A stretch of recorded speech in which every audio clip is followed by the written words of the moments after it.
Welcome to Local Edition on Time Warner Cable. I'm Steve Swatt with the Sacramento Report. In the next few minutes, we're going to talk about tackling the growing problem of superbugs that are resistant to antibiotic drugs. My guest this segment is Senator Jerry Hill from Santa Clara and San Mateo counties. Thanks very much for being with us. Thank you, Steve. And I know you have legislation dealing with this issue, yes, and that's why we're going to talk about it with you.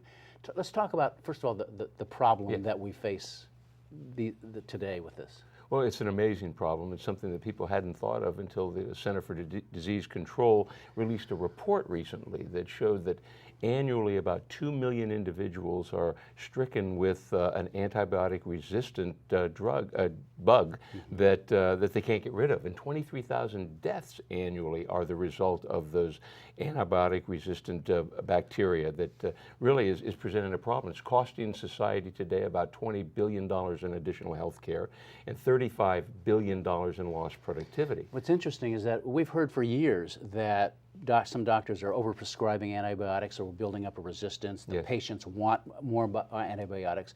But you're talking about primarily antibiotics that are transferred from food animals. Food animals. 70% of all antibiotics that are used today are used in food animals.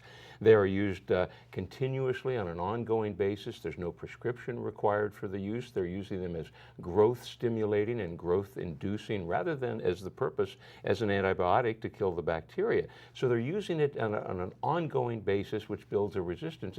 It's evolution 101.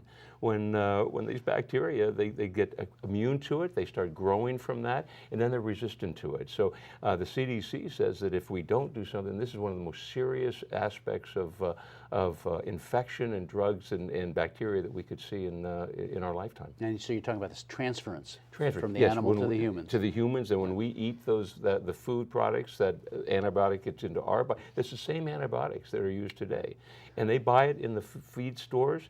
They buy it without a prescription. There's no veterinarian or medical therapeutic reason for using it. So the legislation that we have is designed to make it mandatory that you have to have a prescription from a veterinarian before you prescribe that for feed animals. The industry, the agricultural industry, I'm sure will push back and say what you're going to do is drive up costs, and that's driving up costs for everybody. Well, there may be some cost increase, but the Center for Disease Control and the Food and Drug Administration of the federal government has made voluntary requirements right now. They're expecting that food animals and agricultural community will voluntarily cut back on the uses of it, and I just don't think that's going far enough. I think in California we've seen the problem, it's existing, and it's serious. And if we don't make some changes today, which we know can be done because some are doing it voluntarily, if we don't make those changes, I mean, it will have a devastating effect. I mean, as you know, antibiotics are not that old. We've only had them for a number of years. You're talking about individuals, though, who are having these problems in Iowa and New York and other countries. What can California do? Well, California is in many cases, with AB 32, with our climate change and global warming, we set the stage. I mean, we're kind of the front runners in many cases, in many areas.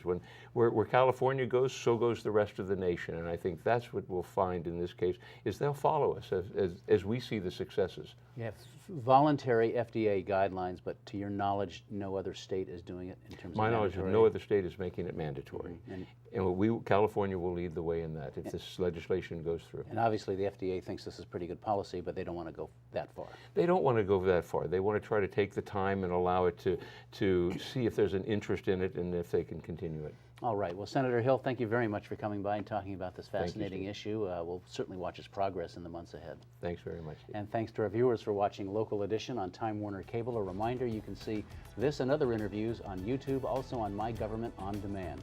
I'm Steve Swatt. Have a great day.